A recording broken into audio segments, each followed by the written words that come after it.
ഹബീബായ നബി സല്ലല്ലാഹു അലൈഹി വസല്ലമ തങ്ങൾ സാധാരണ മാസങ്ങളിൽ ഇല്ലാത്തവണ്ണം കൂടുതൽ നോമ്പെടുത്ത മാസമാണ് ശഅബാൻ. ഞാൻ അള്ളാഹുവിൻ്റെ റസൂലിനോട് ചോദിച്ചു, പ്രവാചകരെ, സാധാരണ മാസങ്ങളെക്കാൾ കൂടുതൽ ശഅബാൻ മാസത്തിൽ അങ്ങ് എന്തുകൊണ്ടാണ് നോമ്പെടുക്കുന്നത്? നബി സല്ലല്ലാഹു അലൈഹി വസല്ലമ തങ്ങൾ പറഞ്ഞു, ബഹുമാനപ്പെട്ട ഉസാമത്ത് ബിൻ സെയ്ദ് റളിയല്ലാഹു അൻഹു ഉദ്ധരിക്കുകയാണ്, ഈ മാസം അഥവാ ശഅബാൻ ജനങ്ങൾ അശ്രദ്ധമാകുന്ന മാസമാണെന്ന് സയ്യിദുനാ റസൂലുള്ളാഹി സ്വല്ലല്ലാഹു അലൈഹി വസല്ലം. ഈ മാസത്തെ തൊട്ട് ജനങ്ങൾ അശ്രദ്ധമാകും. ബൈന റജബ വ റമളാൻ, റമളാനിന്റെയും റജബിന്റെയും ഇടയിൽ വരുന്ന ഈ മാസം ജനങ്ങൾ ഗഫലാന്മാരാകുന്ന, അശ്രദ്ധരാകുന്ന മാസമാണ്. ആ മാസത്തിലാണ് അല്ലാഹു സുബ്ഹാനഹു വ തആല മനുഷ്യന്റെ അമലുകളെ അവനിലേക്ക് ഉയർത്തുന്നത്. തുർഫഉ ഫീഹിൽ അഅമാലു ഇലാ റബ്ബിൽ ആലമീൻ. ആ സമയത്ത് ഞാൻ നോമ്പുകാരനായിരിക്കാൻ ആഗ്രഹിക്കുന്നു എന്ന് സയ്യിദുനാ റസൂലുള്ളാഹി സ്വല്ലല്ലാഹു അലൈഹി വസല്ലം. റജബ് ഒരു പവിത്രമായ മാസമായിരുന്നല്ലോ. വരാനുള്ള റമളാൻ ഉമ്മത്തിനു വേണ്ടിയുള്ള വിശാലമായ പവിത്രമായ സന്തോഷങ്ങളുടെ, ആരാധനകളുടെ മാസമാണല്ലോ. ഇതിന്റെ രണ്ടിന്റെയും ഇടയിലുള്ള ഈ ഒരു മാസത്തെ പലപ്പോഴും ജനങ്ങൾ അശ്രദ്ധമായി കാണുന്നു. ആ മാസത്തിലാണ് പക്ഷേ അള്ളാഹുവിങ്കലേക്ക് അമലുകൾ ഉയർത്തപ്പെടുക എന്ന്. അശ്രദ്ധമാകുന്ന മാസത്തിൽ അമൽ ചെയ്തുകൊണ്ട് അള്ളാഹു സുബ്ഹാനഹു വ തആലയുടെ പ്രീതി കരസ്ഥമാക്കാൻ, ശ്രദ്ധാലുവാകാൻ ശ്രമിക്കുകയായിരുന്നു, പഠിപ്പിക്കുകയായിരുന്നു സയ്യിദുനാ റസൂലുള്ളാഹി സ്വല്ലല്ലാഹു അലൈഹി വസല്ലം. നല്ല ശ്രദ്ധ നമുക്കെപ്പോഴും ഉണ്ടാകണം. ഒരു വിശ്വാസിയായ മനുഷ്യന്റെ അമൽ എല്ലാ ദിവസവും രാവിലെയും വൈകുന്നേരവും അള്ളാഹുവിലേക്ക് ഉയർത്തപ്പെടും എന്നാണ്. എല്ലാ ദിവസവും രാവിലെയും വൈകുന്നേരവും. അതുകൊണ്ടാണ് പ്രഭാതത്തിലെയും പ്രദോഷത്തിലെയും ജമാഅത്ത് നിസ്കാരങ്ങളെ നിങ്ങൾ പ്രത്യേകം സൂക്ഷിക്കണമെന്ന് മഹാന്മാരായ പണ്ഡിതന്മാർ രേഖപ്പെടുത്തിയത്. അള്ളാഹുവിന്റെ മലക്കുകൾ നമ്മുടെ കണക്കുകൾ രേഖപ്പെടുത്തുന്ന സമയം അവർ പറയും, അള്ളാഹുവേ, ഞങ്ങൾ രാവിലെ ചെല്ലുമ്പോഴും അയാൾ നിസ്കാരത്തിലായിരുന്നു, വൈകുന്നേരം ചെല്ലുമ്പോഴും അയാൾ സുജൂദിലായിരുന്നു. അതുകാരണമായി മനുഷ്യൻ അതിനിടയിൽ ചെയ്തു പോയ തെറ്റുകൾക്ക് ഇളവ് ലഭിക്കുമെന്നാണ്. അപ്പൊ രാവിലെയും വൈകുന്നേരവും നമ്മുടെ കണക്കുകൾ അള്ളാഹുവിലേക്ക് ബോധിപ്പിക്കപ്പെടുന്നുണ്ട് എന്ന ശ്രദ്ധ നമുക്കെല്ലാവർക്കും ഉണ്ടാകണം. ഒരാഴ്ചയിൽ അള്ളാഹു സുബ്ഹാനഹു വ തആലയിലേക്ക് നമ്മുടെ അമലുകൾ ചേർക്കപ്പെടുന്ന ദിവസങ്ങളുണ്ട്. ഒരാഴ്ചയിൽ സ്വർഗം നമ്മുടെ മുന്നിൽ തുറന്നുകിടക്കുന്ന 2 ദിവസങ്ങളാണ് യൗമുൽ ഇത്നൈൻ വ യൗമുൽ ഖമീസ്, തിങ്കളാഴ്ച ദിവസവും വ്യാഴാഴ്ച ദിവസവും. ആ 2 ദിവസങ്ങളിലും നോമ്പ് സുന്നത്താണല്ലോ. ആ ദിവസങ്ങളിൽ സ്വർഗം തുറന്നുകിടക്കുമെന്നാണ് മഹാന്മാരായ പണ്ഡിതന്മാർ രേഖപ്പെടുത്തുന്നത് കാണാം. ആ ദിവസങ്ങളിൽ അള്ളാഹുവിലേക്ക് അമലുകൾ ഉയർത്തപ്പെടുന്ന ദിവസമാണ്. ഒരു വർഷത്തിൽ ഒരു മനുഷ്യന്റെ അമൽ അള്ളാഹുവിലേക്ക് ഉയർത്തപ്പെടുന്ന ദിവസം അത് ശഅബാനിലാണ് എന്ന് ലൈലത്തുൻ നിസ്ഫി മിൻ ശഅബാൻ, ശഅബാനിന്റെ പകുതിയുടെ പ്രത്യേകതയെ അടയാളപ്പെടുത്തിയ ഗ്രന്ഥങ്ങൾ നമ്മെ പഠിപ്പിച്ചത് കാണാം. ചുരുക്കത്തിൽ സയ്യിദുനാ റസൂലുള്ളാഹി സ്വല്ലല്ലാഹു അലൈഹി വസല്ലമ തങ്ങൾ നമ്മെ പഠിപ്പിക്കുന്നത് ഈ മാസത്തിൽ വലിയ ശ്രദ്ധയുള്ളവരാകണം എന്നാണ്. ഗഫലാന്മാരായി, ശ്രദ്ധയില്ലാത്തവരായി പോകാൻ പാടില്ല.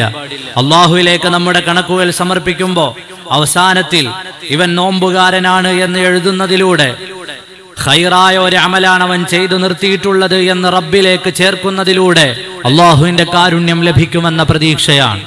എല്ലാ വിഷയത്തിലും നമുക്ക് ശ്രദ്ധ വേണ്ട കാലത്താണ് നമ്മൾ ജീവിക്കുന്നത്.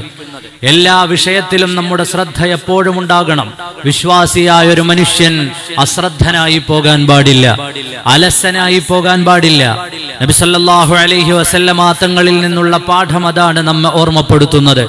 എല്ലാ കാര്യത്തിലും നമ്മുടെ ശ്രദ്ധയുണ്ടാകണം.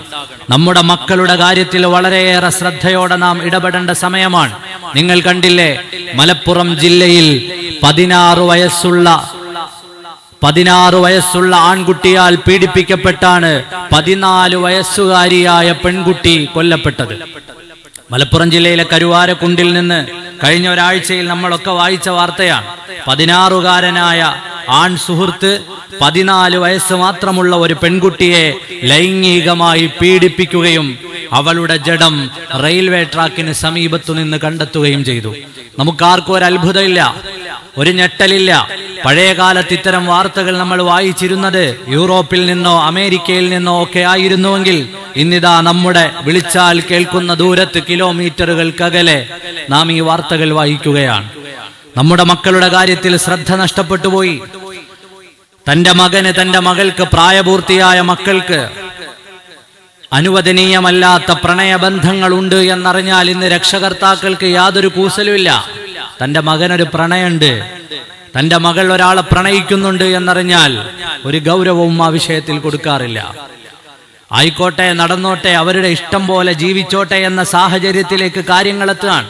അതിന്റെ ബാക്കിയായി നമുക്ക് വായിക്കാനുള്ളതാണ് 16 വയസ്സുകാരൻ എന്ന് പറയുമ്പോൾ +1 പഠിക്കുന്ന വിദ്യാർത്ഥി, 14 വയസ്സുകാരി എന്ന് പറയുമ്പോൾ 9ാം ക്ലാസ്സുകാരിയായ മകൾ ക്രൂരമായ ബലാത്സംഗത്തിന് വിധേയമായി, ലൈംഗിക ചൂഷണത്തിന് വിധേയമായി കൊല്ലപ്പെട്ടു എന്ന വാർത്ത വായിക്കുമ്പോൾ ശരിക്കും നമ്മളൊക്കെ ആലോചിക്കേണ്ടതുണ്ട്.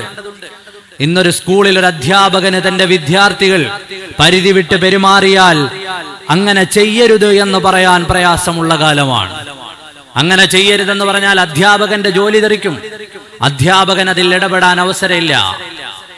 സ്കൂളിൽ വന്ന വിദ്യാർത്ഥികളുടെ ബാഗിൽ നിന്ന് ഗർഭനിരോധന ഉറകൾ കണ്ടെത്തിയിട്ട് ഇത് എന്തിനാണ് എന്ന് ചോദിച്ചതിന്റെ പേരിൽ നിയമ നടപടികൾ മാതാപിതാക്കളാൽ ഏറ്റുവാങ്ങേണ്ടി വന്ന, തങ്ങളുടെ മക്കളെ അപമാനിച്ചു എന്നതിന്റെ പേരിൽ നിയമ നടപടികൾ ഏറ്റുവാങ്ങേണ്ടി വന്ന അധ്യാപകരുണ്ട്. ആലോചിച്ചു നോക്കൂ, തന്റെ മക്കൾ, തന്റെ പ്രിയപ്പെട്ട മക്കൾ, ആ മക്കൾ പോകുന്ന വഴി അത് തെറ്റാണെങ്കിൽ അത് തെറ്റാണ് എന്ന് പറഞ്ഞു കൊടുക്കാൻ ഇന്ന് മാതാപിതാക്കൾ പ്രയാസപ്പെടുന്ന കാലമാണ്. അധ്യാപകർക്ക് അതിൽ ഇടപെടാൻ കഴിയുന്നില്ല. എല്ലാ മതങ്ങളും മൊറാലിറ്റിയെ, ധാർമ്മികതയെ പഠിപ്പിക്കുമ്പോൾ 16ഉം 14ഉം വയസ്സുള്ള കുട്ടികൾ ഇത്തരം ലൈംഗികമായ അരാജകത്വത്തിലേക്ക് വീണുപോകുന്നത് എന്തുകൊണ്ടാണ്? ആരെങ്കിലും ഒരാൾ ഇത് ശരിയല്ല, ഈ പ്രണയബന്ധങ്ങൾ അനുവദനീയമല്ല, അല്ലെങ്കിൽ അതിർവരമ്പുകൾ ലംഘിച്ചുള്ള ഈ യാത്രകൾ ശരിയല്ലെന്ന് പറഞ്ഞാൽ മുസ്ലിയാർക്ക് കാലം തിരിഞ്ഞിട്ടില്ല. മുസ്ലിയാർ ഔട്ട്ഡേറ്റഡ് ആണ്.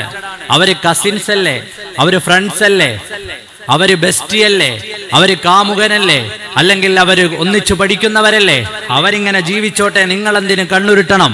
അത്തരം ചിന്തകളുമായി നടക്കുന്ന മനുഷ്യർ ഈ മയ്യിത്തുകൾക്ക് മറുപടി പറയണം.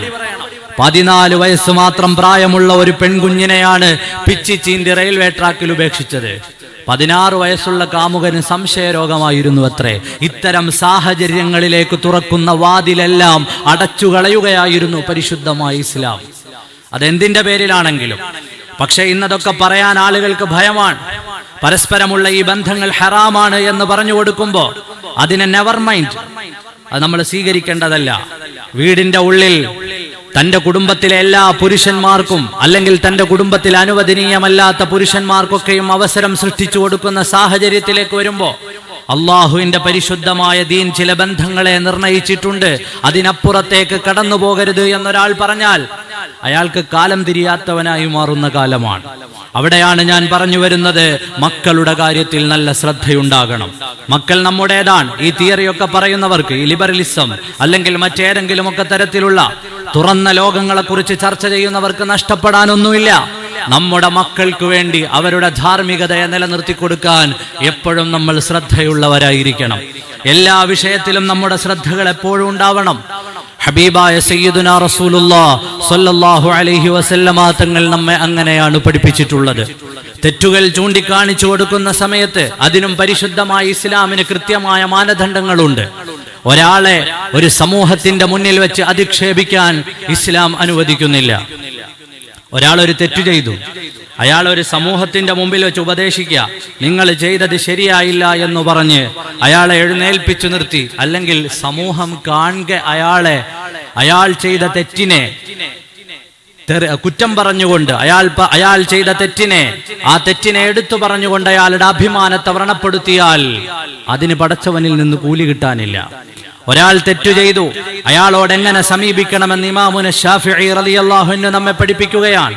അയാളെ രഹസ്യമായി വിളിക്കുക, നിങ്ങളിൽ ഇന്ന തെറ്റ് സംഭവിച്ചിട്ടുണ്ട്, നിങ്ങളത് തിരുത്തുമെന്ന പ്രതീക്ഷയിലാണ് ഞാൻ നിങ്ങൾക്ക് പറഞ്ഞു തരുന്നത്. അവിടെയും നീയത്ത് പ്രധാനമാണ്. ഞാനിത് പറഞ്ഞു കൊടുക്കുമ്പോൾ എനിക്ക് വലുതാകാനല്ല, മറിച്ച് തിരുത്തും, ഇവൻ നന്നാകുമെന്ന പ്രതീക്ഷയാണ് എനിക്കുള്ളത്. ഏത് വിഷയത്തിലും നമുക്കുണ്ടാകേണ്ടത് അത്തരം ചിന്തകളാണ്. ലാ യുഹിബ്ബുല്ലാഹുൽ ജഹ്റ ബിസ്സൂ, സഹയാത്രികനായ മനുഷ്യന്റെ ചിത്രമെടുത്ത് അയാളിൽ നിന്ന് ലൈംഗികമായ അതിക്രമം ഉണ്ടാകുന്നു എന്ന തരത്തിൽ സോഷ്യൽ മീഡിയകളിൽ മുഴുവനും പ്രദർശിപ്പിച്ച് ആ മനുഷ്യനെ മാനസികമായ പ്രയാസത്തിലേക്ക് തള്ളിവിട്ട് ആത്മഹത്യ ചെയ്തതിന്റെ വാർത്ത നമ്മളെല്ലാവരും വായിക്കുകയാണ്. തെറ്റിനെ പരസ്യപ്പെടുത്താൻ ഇസ്ലാം അനുവദിക്കുന്നില്ല. ഒരാളിൽ നിന്ന് മോശമായ അത്തരം കാര്യങ്ങൾ ഉണ്ടായാൽ സമീപിക്കാൻ ഇവിടെ നിയമ സംവിധാനങ്ങളുണ്ടല്ലോ. മറിച്ച് സോഷ്യൽ മീഡിയയിൽ എനിക്കതുകൊണ്ട് താരമായി മാറണം, സോഷ്യൽ മീഡിയയിൽ എനിക്ക് വൈറലാകണം, അത്തരം ഒരു ചിന്താഗതി ഇന്നത്തെ സമൂഹത്തെ മുഴുവനും കടന്നു പിടിച്ചിരിക്കുന്ന കാലമാണ്. ചെറിയ കുട്ടികൾ മുതൽ വലിയ പ്രായമായ ഉമ്മാമ്മമാർ വരെ ഇൻസ്റ്റഗ്രാമിൽ സോഷ്യൽ മീഡിയകളിൽ അവരുടെ മാനവും അഭിമാനവും പണയപ്പെടുത്തിക്കൊണ്ട് ആടിയും പാടിയും തുള്ളിയും ഇറങ്ങിക്കളിക്കുന്ന കാലമാണ്. നിസ്കാര കുപ്പായത്തിൽ വരെ സിനിമാ പാട്ടുകളുടെ റീല് ചെയ്യുന്ന വല്യുമ്മമാരുണ്ട്. വിസ അടിച്ച് ഖബറിലേക്ക് പോകാൻ കാത്തിരിക്കുന്ന ഉമ്മാമ്മമാര് വരെ ഇന്ന് സോഷ്യൽ മീഡിയയിൽ തുള്ളിക്കളിക്കുകയാണ്. നിങ്ങൾ ആലോചിച്ച് നോക്കുക, എല്ലാവർക്കും വൈറലാകണം. അവിടെയാണ് തൻ്റെ നന്മകൾ, ആ നന്മകളെ പ്രദർശിപ്പിച്ചുകൊണ്ട് അല്ലെങ്കിൽ മറ്റൊരാളിന്റെ തിന്മയെ പ്രദർശിപ്പിച്ചുകൊണ്ട് എനിക്ക് സമൂഹത്തിന്റെ മുമ്പിൽ ആളായി മാറണം എന്ന ചിന്തയിലേക്ക് നമ്മുടെ സമൂഹത്തിന്റെ ചിന്തകൾ മാറി വരുന്നു. നമ്മുടെ എല്ലാവരുടെയും ലക്ഷ്യം നമ്മുടെ നാടിന്റെ നന്മയാകണം. ഈ തിന്മകളിൽ നിന്ന് നമ്മുടെ നാട് മോചിപ്പിക്കപ്പെടണം. ലഹരിയിൽ നിന്ന്, ഈ അരാജകത്വങ്ങളിൽ നിന്ന്, അരക്ഷിതാവസ്ഥയിൽ നിന്ന്, അനാശ്വാസ പ്രവർത്തനങ്ങളിൽ നിന്ന് നമ്മുടെ നാട് മോചിപ്പിക്കപ്പെടുകയും നമ്മുടെ മക്കൾ സുരക്ഷിതമായി വളരുകയും വേണം. നമ്മൾ സമ്പാദിക്കുന്നത് നന്മയുടെ മാർഗത്തിലൂടെയാകണം. ഈ ചിന്തകളാണല്ലോ നമ്മെ ഈ തിന്മകൾക്കെതിരെ ഇറങ്ങാൻ പ്രേരിപ്പിച്ചത്. അവിടെയും നമ്മൾ ആലോചിക്കുക, വ്യക്തിഹത്യകളെ അനുവദിച്ചു കൊടുക്കാൻ പറ്റില്ല. ഒരാളെ വ്യക്തിയെ ചൂണ്ടിക്കാണിച്ചുകൊണ്ട് അയാളുടെ മേലില്ലാത്ത ആരോപണങ്ങളെ അടിച്ചേൽപ്പിക്കുക എന്ന ശൈലി ഉണ്ടാകരുത്. അതുപോലെ ഒരാളെ ഒരു സമൂഹത്തിന്റെ മുന്നിൽ അപമാനിക്കുന്ന ശൈലി ഉണ്ടാകരുത്. തിന്മകൾക്കെതിരെ അതിശക്തമായി നിലകൊള്ളുക. അതോടൊപ്പം തന്നെ മറുഭാഗത്തുള്ള മനുഷ്യർ നന്നാകണമെന്ന ചിന്തയായിരിക്കണം നമ്മുടെ കൽബിൽ ഉണ്ടാകേണ്ടത്. അവിടെയാണ് ഈ വർത്തമാനത്തിന്റെ മെറിറ്റ് ഉള്ളത്. മറുഭാഗത്തുള്ളയാൾ നന്നാകണം എന്ന ചിന്തയാണ് ഉപദേശിക്കുന്ന നേരത്ത് വിശ്വാസിയായ മനുഷ്യന്റെ കൽബിൽ ഉണ്ടാകേണ്ടത്. ആരും മോശമാകാൻ നമ്മൾ ആഗ്രഹിക്കുന്നവരല്ല, ഒരാളും നരകത്തിൽ പോകാൻ ആഗ്രഹിക്കുന്നവരല്ല.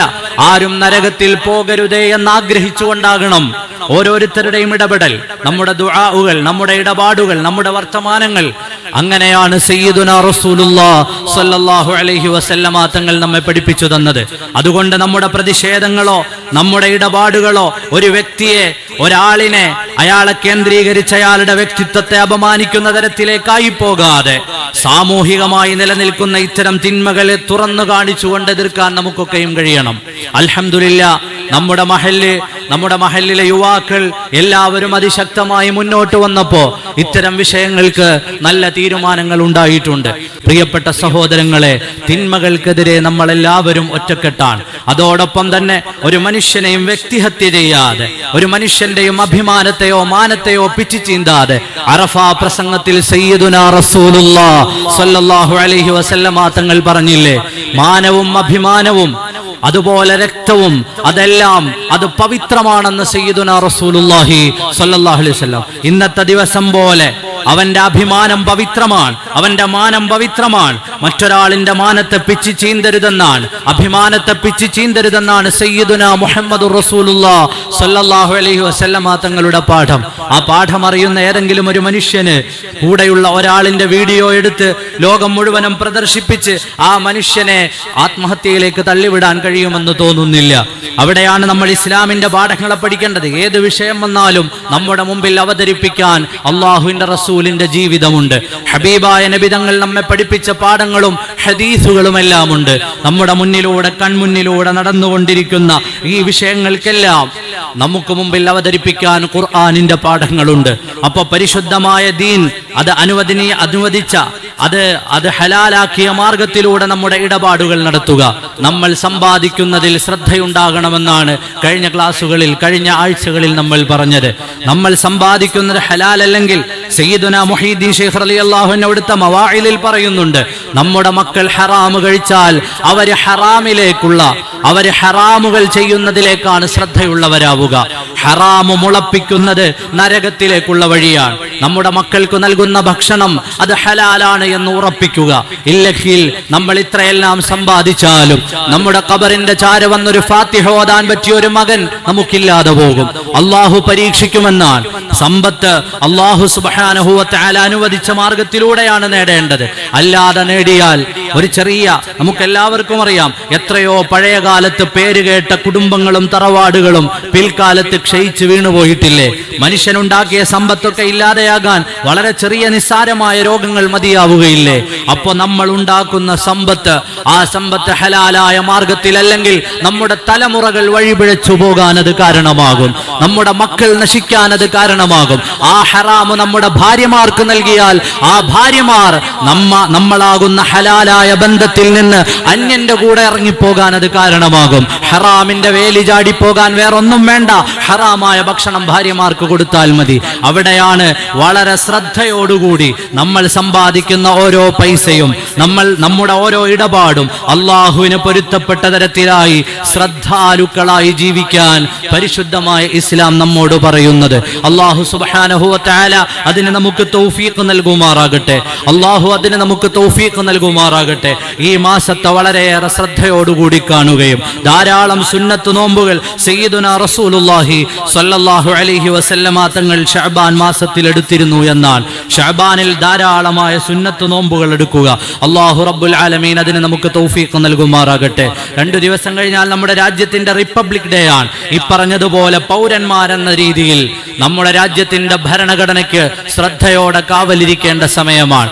ഭരണഘടനയിൽ നിന്ന് അവർക്കിഷ്ടമല്ലാത്ത വർത്തമാനങ്ങളും വാക്കുകളും ഒക്കെ വെട്ടിമാറ്റുന്ന കാലത്ത് രാജ്യത്തിന്റെ ഭരണഘടന ഈ രാജ്യത്തെ ഓരോ പൗരനും നൽകുന്ന അവകാശങ്ങളുണ്ട്. ഈ രാജ്യത്തെ ഓരോ പൗരനും നൽകുന്ന മൂല്യങ്ങളുണ്ട്.